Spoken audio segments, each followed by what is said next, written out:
Amen. Soyez bénis au nom de Jésus-Christ. Amen, amen. Je bénis tous ceux qui sont en ligne, qui sont en train de nous suivre. Et ce matin, c'est vraiment un privilège. Et quand le pasteur m'a dit que ce dimanche, j'allais apporter la parole, c'était pour moi, vraiment, j'étais dans la joie. Et c'est vrai, comme il a dit, on se connaît maintenant, ça fait des années. Alléluia. Et nous avons traversé des moments difficiles comme des moments de joie. Et je bénis Dieu parce que ce matin, si j'apporte la parole, ça fait déjà quelques années que je n'ai pas apporté la parole. Et j'ai traversé des situations où je bénis Dieu que le pasteur était là pour me reconforter, pour me rassurer. Alléluia. Et il est très important que, comme il a dit, que nous puissions vivre la communion fraternelle dans l'Église. Alléluia. C'est ensemble que nous supportons, c'est ensemble que nous fortifions et que le nom de Jésus-Christ soit glorifié.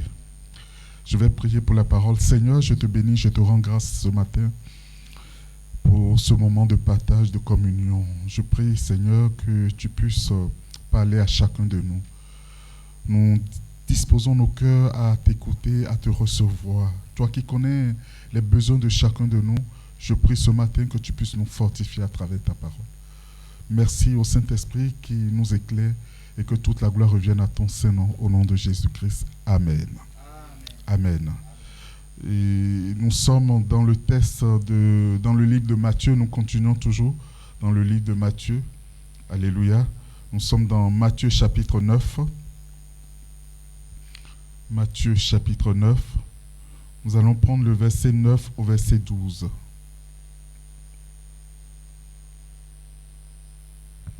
Matthieu chapitre 9,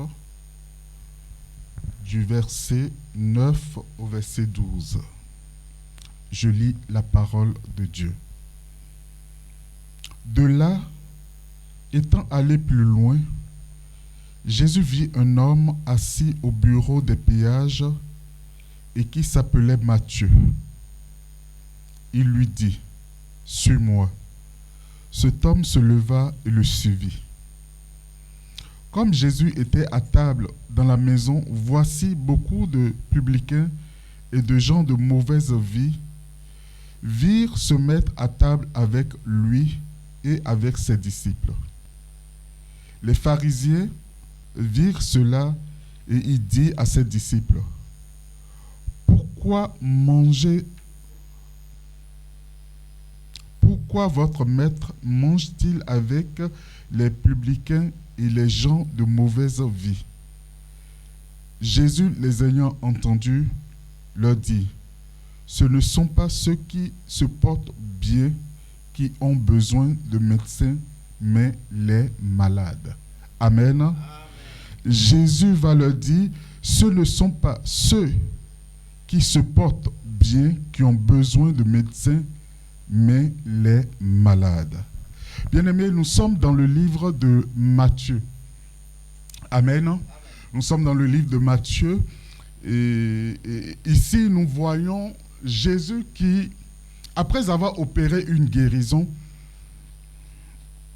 avance. Et qu'est-ce qui se passe? Il trouve un homme qui était assis au péage. Alléluia. Et il l'interpelle, il l'appelle, il dit, « Suis-moi. » Le livre que nous lisons, c'est ce monsieur, cet homme que Jésus a appelé, qui a écrit le livre, l'évangile de Matthieu. Et bien aimé, qui est Matthieu? Matthieu, c'est un juif. Alléluia.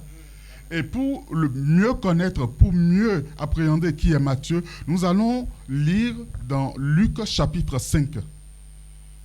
Luc chapitre 5, versets 27 à 28. Si quelqu'un trouve, il peut lire Luc chapitre 5, versets 27 à 28.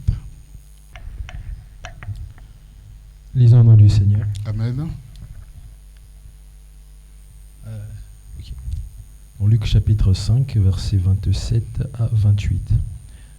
Après cela, Jésus sortit et il vit un publicain nommé Lévi, assis au lieu des péages, et il lui dit « Suis-moi ». Et en laissant tout, il se leva et le suivit. Amen. Amen. Amen. Amen. Ici, Luc à travers le livre de Luc, nous voyons qui est réellement Matthieu. On dit que Matthieu est un publicain. Et il s'appelle aussi Lévi. Et il était assis au niveau des péages. Mais qu'est-ce qu'un publicain? Un publicain, c'est un collecteur d'impôts. Alléluia.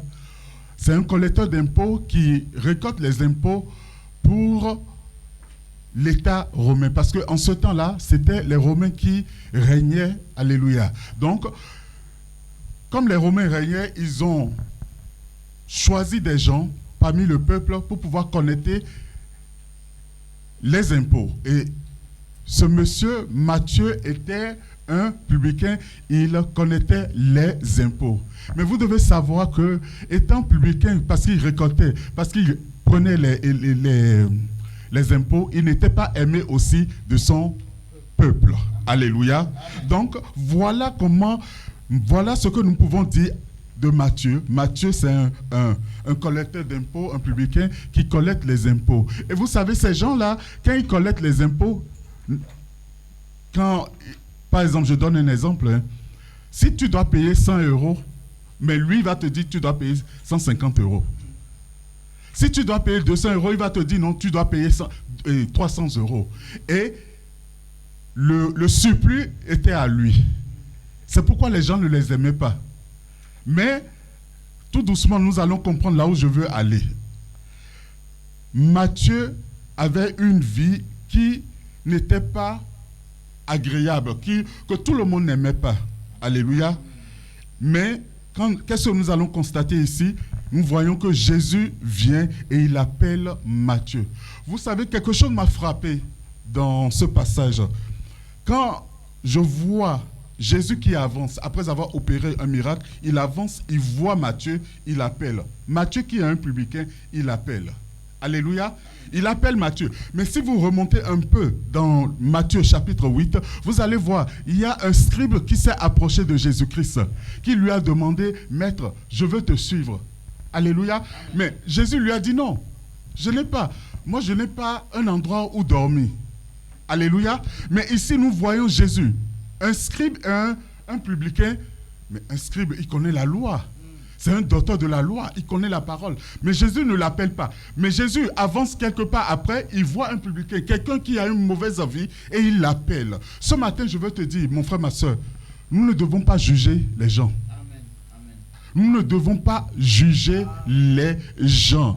Mon frère, tu vois quelqu'un aujourd'hui qui mène une mauvaise vie, mais tu ne connais pas son lendemain. Tu ne connais pas son futur. Tu vois quelqu'un aujourd'hui qui est en train de mener une vie de désordre. Mon frère, ne juge pas. Ne condamne pas. Parce que tu ne connais pas le plan de Dieu dans sa vie. Alléluia. Nous ne connaissons pas le plan de Dieu dans la vie de tout un chacun de nous. Alors, ici, qu'est-ce que nous remarquons? Jésus a choisi, Jésus a appelé Matthieu. Ce matin, je veux mettre l'accent sur quelque chose. Quand nous remarquons le monde dans lequel nous sommes, mon frère, ma soeur, le choix de Jésus ne dépend pas que tu sois intelligent ou pas. Alléluia. Amen.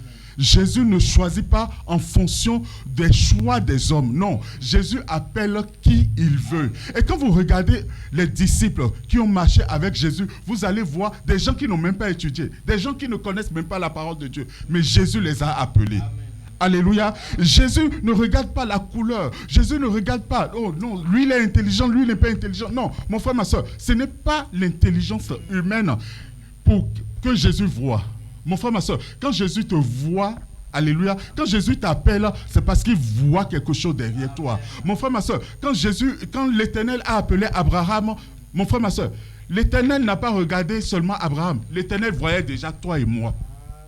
L'Éternel voit toujours loin. Jésus voit toujours loin. Le Seigneur voit toujours loin. Alors ce matin, mon frère, ma soeur, faisons très attention quand nous servons le Seigneur, mon frère, ce n'est pas de tes propres capacités, ce n'est que la grâce de Dieu.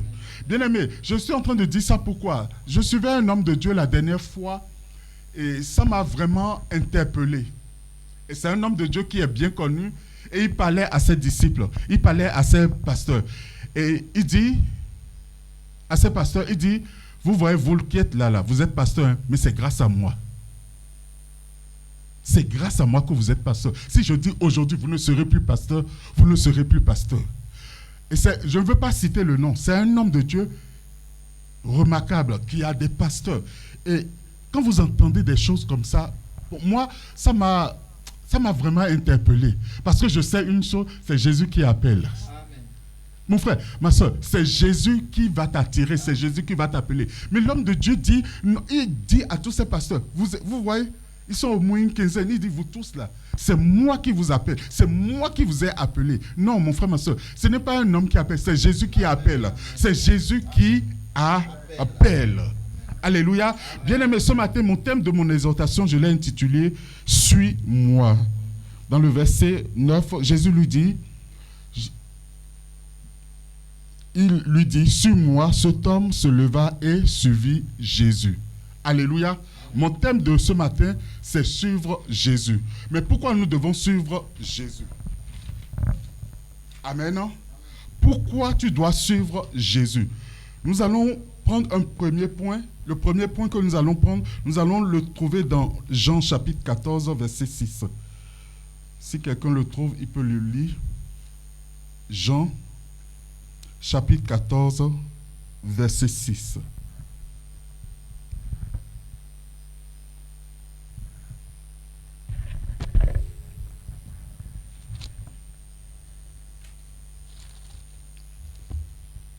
Jean chapitre 14, verset 6. Je lis la parole de Dieu. Jésus leur dit, « Je suis le chemin, la vérité et la vie. Nul ne vient au Père que par moi. » Bien-aimé, le premier point pour pouvoir suivre Jésus, c'est qu'il est le chemin, la vérité et la vie. Mon frère, ma soeur, quand tu suis quelqu'un, c'est parce que la personne trace un chemin pour toi.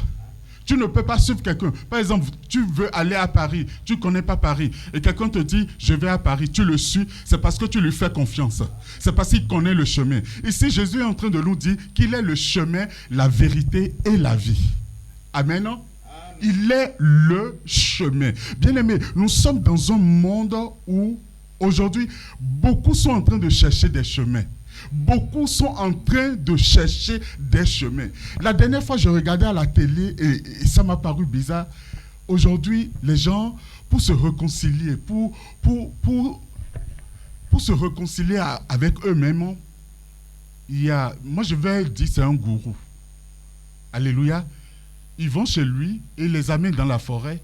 Et les gens se disent qu'ils viennent de la nature. Donc pour se retrouver, pour se réconcilier avec eux-mêmes, ils vont dans la forêt et ils vont serrer des arbres. Vous vous rendez compte? Je ne sais pas. J'ai regardé, j'ai dit, mais où va le monde?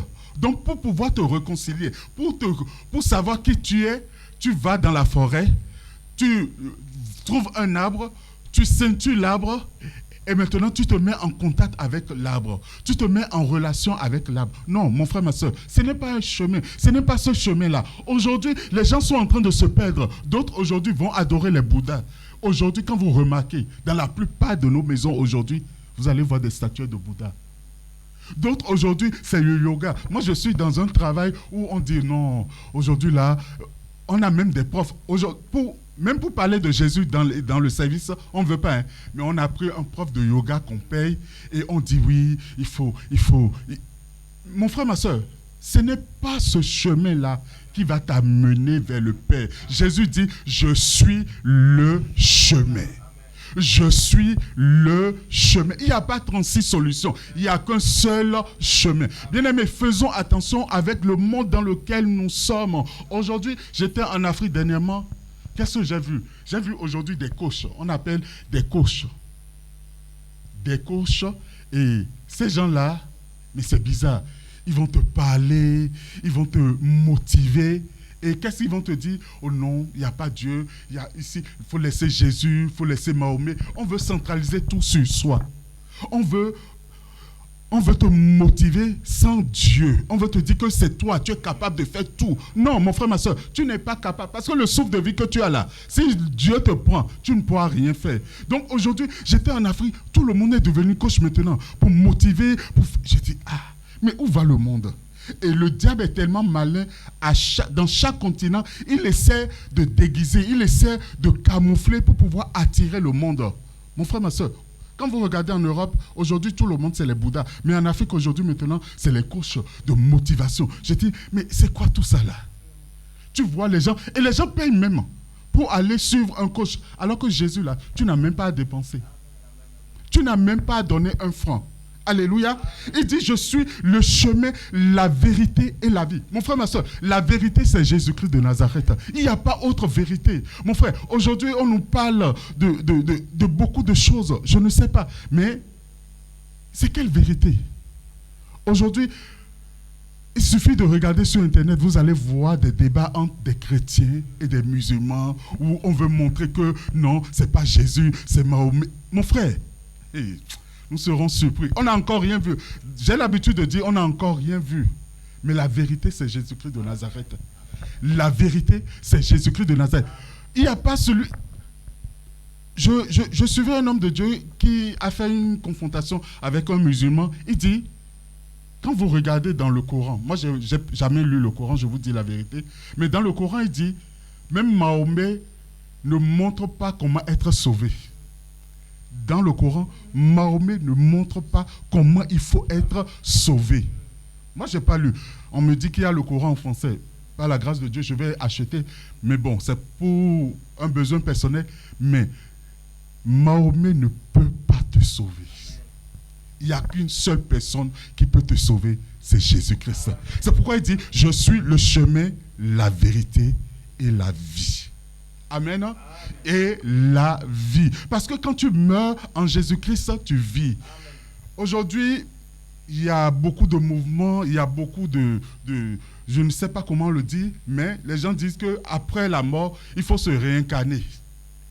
Et aujourd'hui, maintenant, chacun essaie de choisir dans quel animal il va se réincarner. Tu vas voir les gens, c'est le chien, c'est la grenouille. Je dis, pitié, pitié, pitié, bien-aimé dans le Seigneur. Jésus est le chemin, la vérité et la vie. C'est pourquoi tu dois le suivre. Si tu ne le suis pas, mon frère, ma soeur, tu es en danger. Si tu ne le suis pas, tu es en danger. Le deuxième point pour lequel nous devons suivre Jésus, c'est qu'il nous a aimés. Mon frère, ma soeur, il n'y a pas quelqu'un qui peut t'aimer comme Jésus-Christ.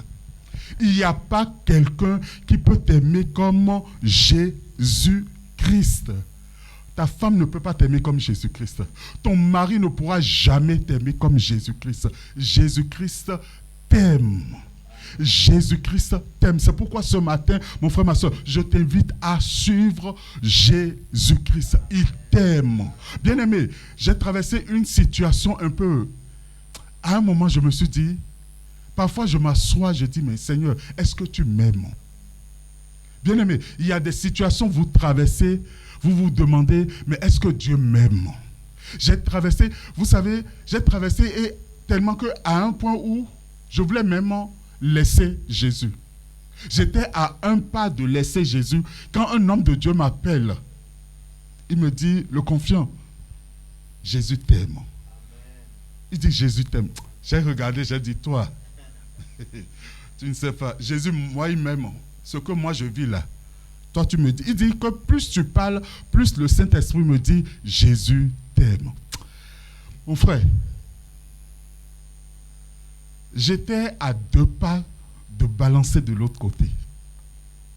Bien-aimés, nous devons nous fortifier quand nous sommes dans le Seigneur. Nous devons nous encourager quand nous sommes dans le Seigneur. Je traversais une situation où, à un moment même, on me dit, bon, toi tu es du Bénin, non? Faut voir, c'est la tradition. Je regarde le ciel et la terre. Bien-aimé, je regarde le ciel et la terre. Je dis, depuis des années, c'est Jésus que j'ai toujours adoré.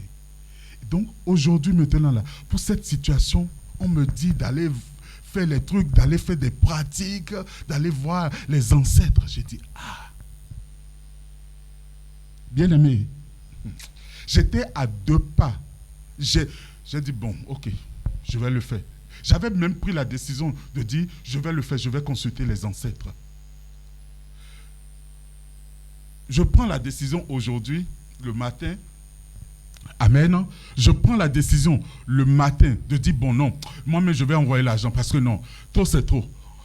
Ah non, depuis que je vis, c'est Jésus-Christ que je connais. Non, je vais consulter les ancêtres. Bien-aimé, à 17h, l'homme de Dieu m'appelle. Il m'appelle, il me dit, le confiant, Jésus t'aime. J'ai dit, quoi? Attends, non. J'ai dit, Jésus, moi-même, il dit, oui, Jésus t'aime. J'ai dit, non, Jésus ne m'aime pas. Et il dit, plus tu parles, plus le Saint-Esprit me dit, Jésus t'aime. Bien-aimé, Jésus nous aime. Ce matin, je veux dire à quelqu'un, quel que soit ce que tu vas traverser, quelles que soient les difficultés que tu vas traverser, mais mon frère, ma soeur, regarde à Jésus-Christ, regarde à cet amour. Il n'y a personne qui peut aller à la croix pour toi. Il est allé à la croix pour toi. Dis-toi qu'il est allé à la croix pour toi. C'est pourquoi il faut suivre Jésus-Christ. Bien-aimé, il y a la vie en Jésus-Christ. Il y a la victoire en Jésus-Christ. Quel que soit ce que tu traverses comme difficulté, il y a la victoire, il y a la vie. Aujourd'hui, tu souffres, mais demain, tu vas témoigner. Bien-aimé, ce matin, quand le pasteur disait qu'il donnait son témoignage, oui, mais en ce temps-là, c'était une souffrance. Mais aujourd'hui, ça devient un témoignage et ça permet à d'autres personnes de pouvoir croire, de pouvoir s'attacher. Alléluia. Bien-aimé, donc tu dois suivre Jésus-Christ parce qu'il t'a aimé. Personne ne peut t'aimer comme il t'aime. Même moi-même, même ton pasteur ne pourra jamais t'aimer. Ton pasteur ne peut jamais t'aimer comme Jésus-Christ t'aime. Alléluia. Et pourquoi tu dois suivre Jésus-Christ? Bien-aimé, parce qu'il nous a délivrés de la puissance des ténèbres. Nous allons lire ça dans 1 Colossiens chapitre 1, versets 13 à 14. Colossiens chapitre 1. Si quelqu'un trouve, il lit, s'il vous plaît.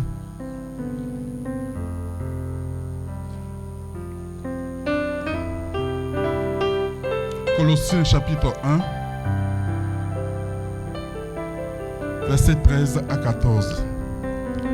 Je lis la parole en Colossiens chapitre 1, versets 13 à 14. Il nous a délivrés de la puissance des ténèbres et nous a transportés dans le royaume de son Fils bien-aimé, en qui nous avons la rédemption, le pardon des péchés. Amen. Amen. Jésus-Christ nous a délivrés de la puissance des ténèbres. Alléluia. Bien-aimé, Jésus nous a délivrés de la puissance des ténèbres. Amen. Bien-aimé, je ne sais pas. Les ténèbres, vous savez, c'est tellement vaste, c'est tellement... Je ne sais pas comment le dire, mais quand tu crois en Jésus-Christ, il n'y a pas ce que les ténèbres vont faire sur ta vie.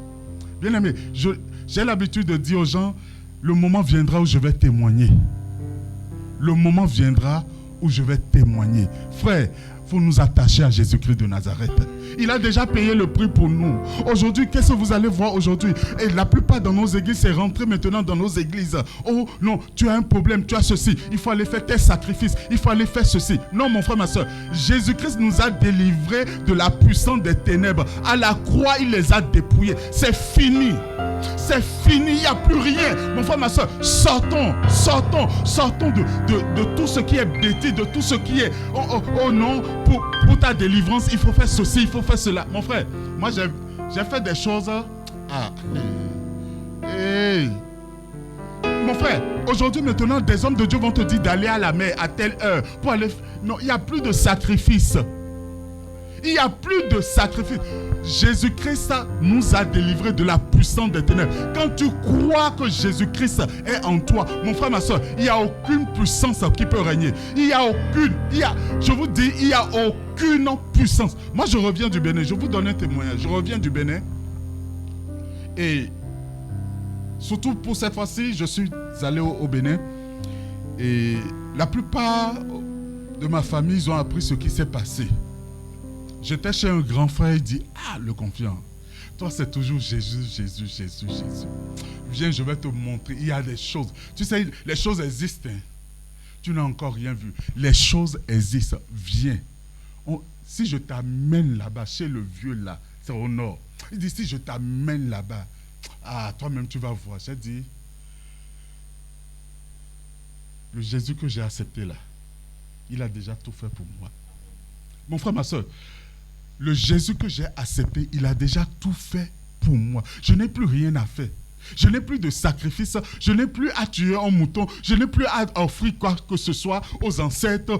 Non, mon frère, ma soeur, je suis en Jésus-Christ. Et quand tu es en Jésus-Christ, tu es une nouvelle créature. Donc, tu n'as plus à subir la puissance des ténèbres. C'est faux. Alléluia. La puissance des ténèbres, Jésus-Christ a déjà dépouillé. Il a déjà dépouillé l'œuvre des ténèbres. Donc c'est fini.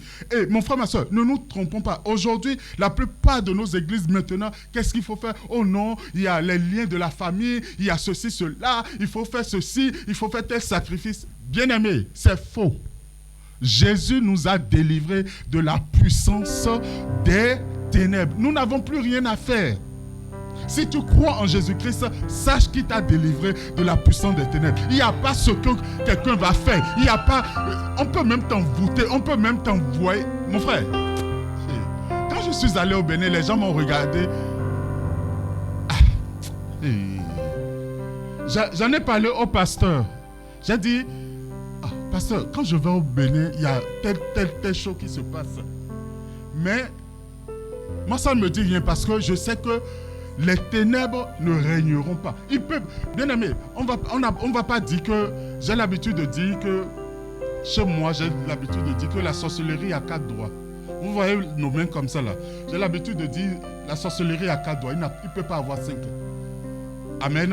Parce que c'est Jésus-Christ qui nous a créés. Jésus-Christ est plus puissant que la sorcellerie. Jésus-Christ est plus puissant que les œuvres des ténèbres. Quelle que soit la puissance de la sorcellerie, Jésus-Christ est puissant. C'est pourquoi tu dois suivre Jésus-Christ. Alléluia. Il nous a dépouillés, il nous a délivrés de la puissance des ténèbres. Mon frère, ma soeur, pourquoi tu dois suivre Jésus-Christ? Nous allons lire Romains 6. Alléluia. Romains 6, versets 1 à 6 et 1 à 10. Je vais inviter quelqu'un pour lire.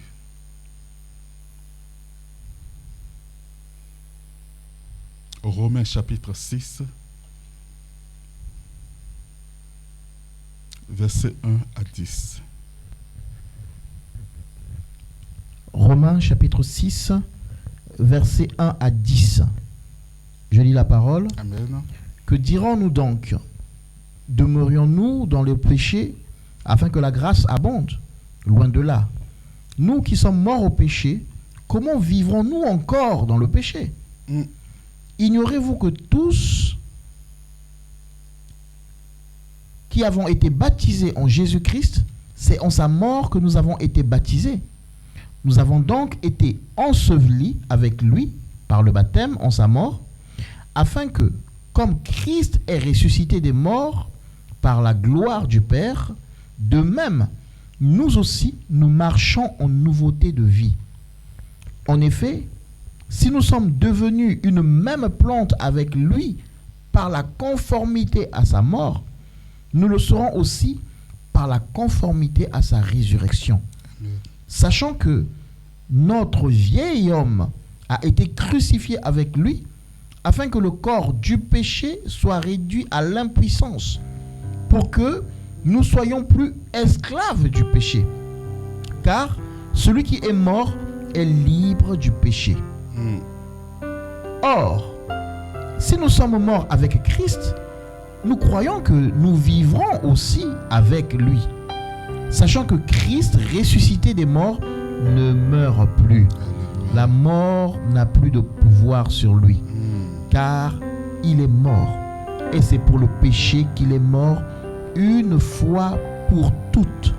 Il est revenu à la vie et c'est pour Dieu qu'il vit. Voilà pourquoi Amen. nous devons suivre Jésus. Amen. Alléluia. Amen. Il dit, nous avons été ensevelis avec lui par le baptême en sa mort, afin que Christ ait ressuscité des morts par la gloire du Père. De même, nous aussi, nous marchons en nouveauté de vie. Mon frère, ma soeur, quand tu as accepté Jésus-Christ de Nazareth, quand tu t'identifies en Jésus-Christ de Nazareth, tu marches en nouveauté de vie. Les choses anciennes sont passées. Mon frère, quel que soit ce que tu as fait dans le passé, mais quand tu t'identifies en Jésus-Christ, parce que tu as accepté Jésus-Christ de Nazareth, quand tu acceptes Jésus-Christ de Nazareth, c'est comme il est mort et ressuscité. Alléluia. C'est pourquoi en tant qu'enfant de Dieu, ce matin, si tu n'as pas encore fait ton baptême, pense à te baptiser. Pense à passer par les eaux du baptême. Parce que tu es en train de t'identifier en Jésus-Christ. En rentrant dans les eaux du baptême, tu meurs, mais en revenant, tu vis en Jésus-Christ de Nazareth. Et quand tu vis, tu marches en nouveauté de vie. Mon frère, ma soeur, personne ne peut plus te condamner parce que tu es en Jésus-Christ. Et nous devons marcher en nouveauté de vie. C'est-à-dire, les choses que nous faisons avant. Non, mon frère, c'est fini maintenant. Autrefois, je buvais, mais en Jésus-Christ de Nazareth, je ne bois plus.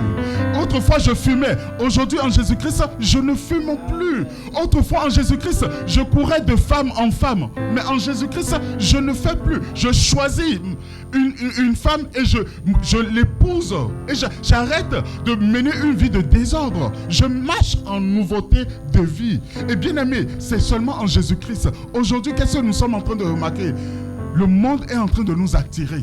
Le monde est en train de nous attirer. Mon frère, ma soeur, ne regardons pas le monde. Suive Jésus-Christ, laisse le monde et avance. Alléluia. Bien aimé, quand nous lisons le texte que nous venons de lire, Matthieu était dans une vie. Je ne sais pas comment je vais le dire. Mais quand Jésus est arrivé, Jésus l'a appelé, il a abandonné, il a laissé. Mon frère, ma soeur, ce matin, je ne sais pas, peut-être tu n'as pas encore suivi, peut-être tu n'as pas encore accepté, mais ce matin, prends la décision d'abandonner le monde, de laisser ta vie d'avant et de suivre Jésus-Christ et de mener une vie en nouveauté de vie. Alléluia. Marcher en nouveauté de vie. Bien-aimé, pourquoi tu dois suivre Christ? Parce que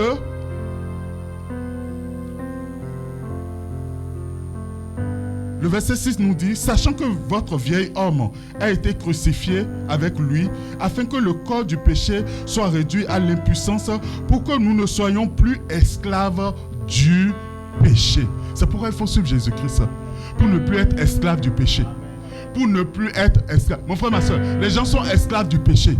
L'alcool, la drogue, le sexe. Mon frère, ma soeur, quand tu es en Jésus-Christ, tu n'es plus esclave du péché. Tu n'es plus esclave du péché. Parce que Christ a déjà payé pour toi. Une fois que tu acceptes Jésus-Christ, tu te conformes à la vie de Jésus-Christ, alors le péché ne pourra plus rien sur toi. Tu abandonnes l'alcool, tu abandonnes la drogue, tu abandonnes le sexe, tu abandonnes le vol et tu avances avec Jésus-Christ. C'est pourquoi il faut suivre Jésus-Christ. Alléluia. Et pourquoi il faut suivre Jésus-Christ? Parce que nous avons l'espérance de la vie éternelle. Il n'y a pas meilleur. La vie éternelle. Mon frère, ma soeur, nous allons vivre avec Jésus-Christ. Il y a la vie éternelle. Et aujourd'hui, beaucoup de gens se posent la question, mais après la mort, qu'est-ce qui va se passer? Oui, après la mort, il y a la vie éternelle. Mais c'est en Jésus-Christ. Ce n'est pas dans Bouddha. Ce n'est pas avec Mahomet. Ce n'est pas avec les arbres où tu vas te reconnecter avec les arbres. Ce n'est pas avec aujourd'hui où je vais adorer les statues. Non, c'est avec Jésus-Christ. La vie éternelle, c'est avec Jésus-Christ. Il faut suivre Jésus-Christ. Et bien aimé, quand tu viens à l'église, mon frère, aujourd'hui, qu'est-ce que nous sommes en train de voir? Les gens ne veulent même plus suivre Jésus. Les gens préfèrent suivre encore les pasteurs. Les gens préfèrent suivre les prophètes. Et, mon frère, ma soeur, je fais partie. Moi qui te parle là, je fais partie. J'ai suivi un homme, sachant que Jésus-Christ a payé, a tout fait pour moi. Aujourd'hui, on s'identifie, on veut suivre les hommes. Mon frère, ma soeur, les hommes ne pourront pas te sauver. Les hommes, l'homme de Dieu ne pourra pas te sauver. Il va te conduire sur le droit chemin. Mais ce n'est pas lui qui sauve, c'est Jésus-Christ qui sauve. Alléluia. Pourquoi nous devons suivre Jésus? Parce qu'en Jésus-Christ, nous avons la guérison. En Jésus-Christ, nous avons la guérison. La guérison dans tous les plans. la guérison physique, la guérison émotionnelle, la guérison spirituelle, nous avons en Jésus. Alléluia. Et comment suivre Jésus? Ce matin, je veux te dire, comment tu vas suivre Jésus? Mon frère, pour suivre Jésus, c'est facile. Hein? Pour suivre Jésus, nous allons lire Romains 10. Romains 10, versets 9 à 10. Pour suivre Jésus, c'est facile. La première des choses, mon frère, ma soeur, dans Romains 10, versets 9 à 10, il est écrit, « Si tu confesses de ta bouche le Seigneur Jésus, et si tu crois dans ton cœur que Dieu l'a ressuscité des morts, tu seras sauvé. Car c'est en croyant du cœur qu'on parvient à la justice, et c'est en confessant de la bouche qu'on parvient au salut, selon qu'il est dit l'Écriture. » Alléluia. Amen. Bien-aimé, comment suivre Jésus? Il faut d'abord accepter, il faut d'abord croire. Si tu ne crois pas, tu ne peux pas marcher avec Jésus. Tu ne peux pas suivre Jésus. La première des choses, c'est de croire dans ton cœur. Si tu crois et tu vas confesser. Mon frère, ma soeur, si tu ne crois pas, il y a quelque chose qui doit se passer. Bien-aimé, Matthieu a suivi Jésus parce que qu'est-ce qui s'est passé? Matthieu a déjà entendu parler de Jésus. Il entendait parler de Jésus. Alors, quand le moment est arrivé et Jésus l'a appelé, il a suivi Jésus. Mon frère, si tu ne crois pas, tu ne peux pas suivre. Si quelque chose ne se passe pas dans ton cœur, tu ne peux pas suivre Jésus. Il faut accepter, il faut croire en Jésus-Christ de Nazareth. C'est pourquoi ici il nous dit que nous, si tu confesses de ta bouche, avant de confesser de ta bouche, il faut croire avec ton cœur. Si tu ne crois pas avec le cœur, tu ne peux pas confesser avec la bouche. Alléluia. Il faut d'abord croire et confesser. Ça, c'est la première des choses pour suivre Jésus-Christ. Donc, si tu veux suivre Jésus-Christ, mon frère, ma soeur, ce matin, si tu ne l'as pas encore accepté, mon frère, je t'en supplie, je te prie ce matin, il faut croire. Il faut l'accepter dans ton cœur. Si tu ne l'as pas encore accepté, c'est encore le moment. N'attends pas. Il ne faut pas que ce soit trop tard pour toi. Amen. Alléluia. Amen. La deuxième chose pour pouvoir suivre Jésus-Christ, tu dois prendre ta croix. Matthieu 16, verset 24. Matthieu chapitre 16, verset 24. Matthieu chapitre 16, verset 24. Si tu veux suivre Jésus, il faut prendre ta croix. Il est écrit. Alors Jésus dit à ses disciples, si quelqu'un veut venir après moi, qu'il renonce à lui-même et qu'il se charge de sa croix et qu'il me suive. Alléluia. Pour suivre Jésus, bien-aimé, il faut prendre sa croix.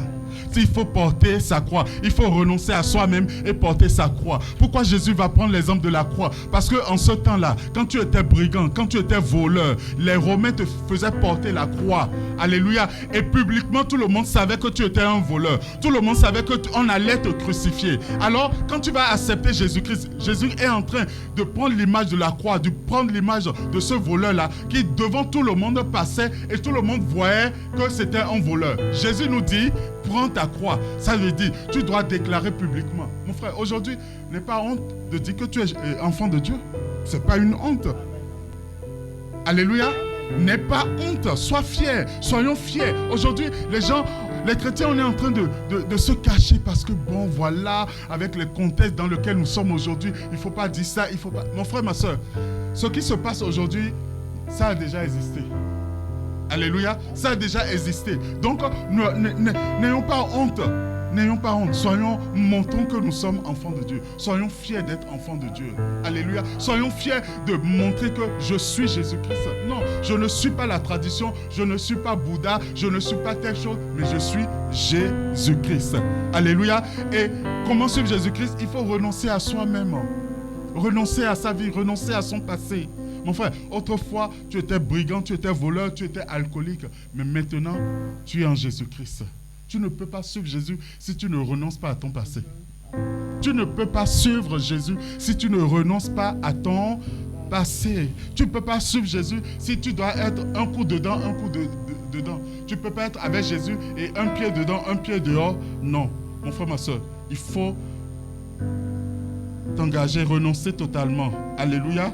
Suivre Jésus, c'est sortir du monde. Pour suivre Jésus, il faut sortir du monde. Et le monde aujourd'hui, alléluia, fait beaucoup de choses.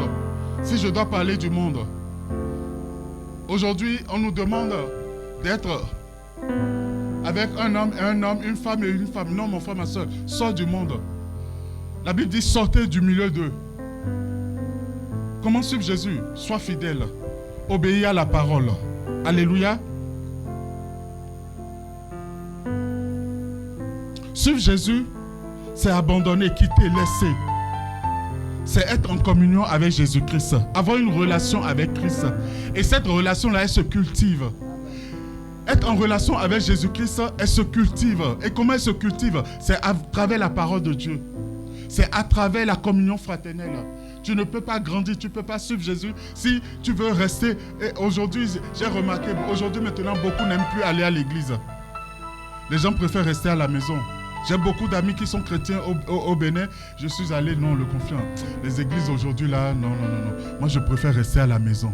Mon frère, ma soeur, c'est vrai, tu as accepté Jésus-Christ, mais la communion fraternelle change. On dit le fer aiguise le fer. Bien aimé, c'est que dans la communion fraternelle, le Seigneur va t'aiguiser. Parce que tu seras en conflit. Il y aura des choses que tu vas faire. Peut-être ça ne va pas plaire à telle ou telle personne. Il y a de cela 2 jours, je parlais à une servante de Dieu. Elle me dit oui, elle est servante. Dans sa façon de parler, je lui ai demandé, est-ce que tu as déjà servi sous un homme de Dieu? Est-ce que tu as déjà servi? Ah non, moi, j'ai fait ceci, on m'a reproché. J'ai dit, est-ce que tu as déjà servi sous un homme de Dieu? Mon frère, ma soeur, si tu es enfant de Dieu et que tu n'es pas aiguisé, mon frère, pour être aiguisé là, il faut laisser seulement. Nous, on a eu des hommes de Dieu. Mon frère, tu es en pleine adoration, tu es en train de chanter, on va te dire descends. Mais oui. Tu es en pleine exhortation, on va te dire stop. Quelqu'un d'autre prend le micro. J'ai regardé la servante, j'ai dit, il faut travailler sur un homme de Dieu, tu vas comprendre. Tu vas comprendre. Parce qu'on a besoin d'être aiguisé. Mon frère, ma soeur, aujourd'hui, les gens veulent rester à la maison, les gens veulent suivre aujourd'hui Internet, c'est bien. Mais est-ce que l'homme de Dieu que tu suis sur Internet, est-ce que tu le connais? Est-ce que tu le connais? Est-ce que tu connais? De temps en temps, c'est aussi bien de connaître l'homme de Dieu avec qui tu vis, comment il se met en colère, parce que les dimanches, tu le vois, il sourit, shalom, à la sortie. Mais il faut aussi voir comment, faut voir comment il vit avec sa femme, avec ses enfants. Ça te permet de grandir. Ça te permet d'être aiguisé. Alléluia. Mais quand tu es sur Internet, à la maison seulement, et tu suis l'homme de Dieu, oui, mon daddy. Voilà encore un mot que j'ai. Moi-même, j'ai dit ça, mais aujourd'hui, je ne pourrais plus le dire. Mon daddy. Bon, ça dépend de chacun. Hein. Le Dieu de mon père. Non, mon frère, ma soeur. Alléluia. Suivre Jésus-Christ, c'est être en communion avec lui. Suivre Jésus-Christ, mon frère, ma soeur. Comment suivre Jésus-Christ? Nous allons suivre Jésus-Christ, mais aussi dans les tempêtes. Nous allons suivre Jésus-Christ dans les difficultés. Nous allons suivre Jésus-Christ avec les pleurs. Suivre Jésus ne veut pas dire que tout sera beau. Hein. Non. Il y aura des pleurs. Il y aura la souffrance. Alléluia. Il y aura des difficultés. Si tu veux suivre Jésus-Christ, il faut t'apprêter à traverser des difficultés, à traverser des mers, à traverser des vallées, à traverser des situations où, au point où toi-même, tu vas te demander, mais est-ce que ce Jésus-là, il est avec moi? Suivre Jésus-Christ, mon frère, ma soeur, c'est vivre par la foi. Suivre Jésus-Christ, c'est vivre par la foi. Amen. Ce matin, notre frère nous disait qu'il se posait la question, mais comment il va finir le mois là? Il se posait la question, comment il va finir ce mois là? Amen. Mais en Jésus-Christ, il y a toujours une solution. Parce qu'il avait la foi. Amen. Il n'a pas voulu voler, il n'a pas voulu. Il regardait à Jésus-Christ. Et Jésus ouvre une voie. Mon frère, ma soeur, ce matin, je veux t'exhorter, je veux t'encourager à suivre Jésus-Christ. Je veux nous encourager, alléluia, à suivre Jésus-Christ. Parce que suivre Jésus-Christ, il y a la vie. Suivre Jésus-Christ, il y a des récompenses. Suivre Jésus-Christ, il y a, comme je vais le dire, nous serons devant le tribunal de Christ. Et c'est ça, beaucoup de gens oublient. Ce que nous faisons aujourd'hui, demain, nous serons récompensés. Si tu te dis enfant de Dieu, il y a des récompenses. Il y a des récompenses. Mais les récompenses là, c'est pas Los Angeles, hein, comme j'entends des hommes de Dieu. Le ciel et la terre passeront. Et quand Jésus va revenir là, moi j'ai envie d'être à Los Angeles. Non, mon frère, ma soeur, il y a d'autres récompenses pour toi et moi. Amen. Ce matin, je veux t'encourager. Amen. Suivons Jésus-Christ. C'est le chemin, la vérité et la vie. Que Dieu nous bénisse. Amen.